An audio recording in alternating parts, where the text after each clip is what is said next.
Contagieux le leadership? La plupart des gens pensent que le leadership est associé aux seuls dirigeants, ceux qui se trouvent à la tête des grandes entreprises ou des hautes administrations. Ils s'imaginent que le leadership est associé à leur titre ronflant. C'est bien sûr totalement faux. Et si dans votre entreprise, vous pensez devoir rester le seul et unique leader, vous faites fausse route. À chaque fois que vous manifestez le sentiment que le leadership vous est réservé, vous communiquez à vos collaborateurs l'idée qu'il n'est pas fait pour eux, et pire, qu'ils ne sont pas capables de l'exercer.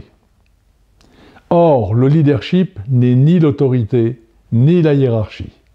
Le leadership ne s'impose pas, il est consenti. Il se manifeste par une empathie vis-à-vis des autres et se matérialise sous la forme d'une attitude altruiste, d'aide et de soutien à tous les membres de son équipe.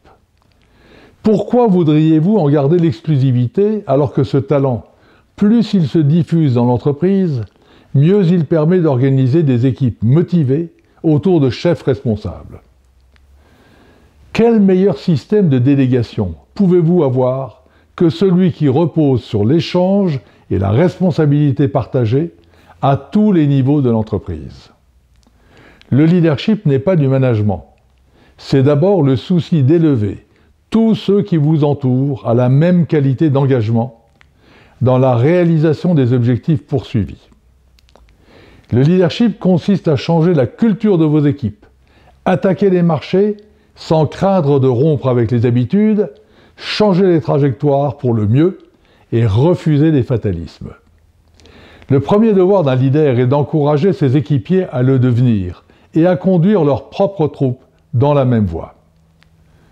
Oui, quand le leadership est contagieux, il permet d'accélérer le développement car il mobilise un beaucoup plus grand nombre de collaborateurs dans l'entreprise.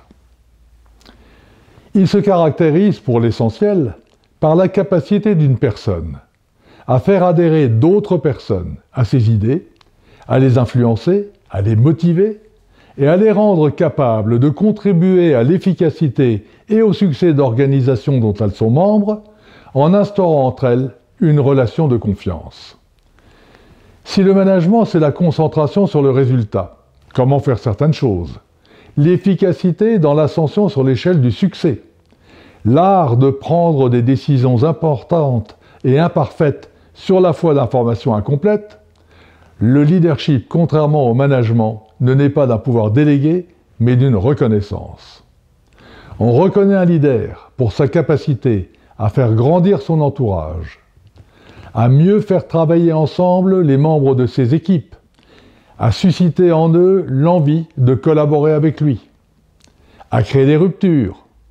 Il n'y a pas de leadership quand, comme le font malheureusement trop souvent les hommes politiques, on ne gouverne qu'en fonction des sondages d'opinion. À exercer son autorité naturellement. Un leader n'a pas besoin de titre. À s'entourer de gens très compétents. Jouissant d'une grande confiance en lui, il sait s'entourer des meilleurs sans craindre leur concurrence. À se révéler au travers de sa simplicité, de sa sincérité et de son courage. Et enfin, à importer de l'angoisse et à exporter de l'énergie positive. Ce que le général Dwight Eisenhower résumait en une phrase lapidaire. Le leadership, c'est l'art de faire faire à quelqu'un quelque chose que vous voulez voir fait parce qu'il a envie de le faire. À bientôt.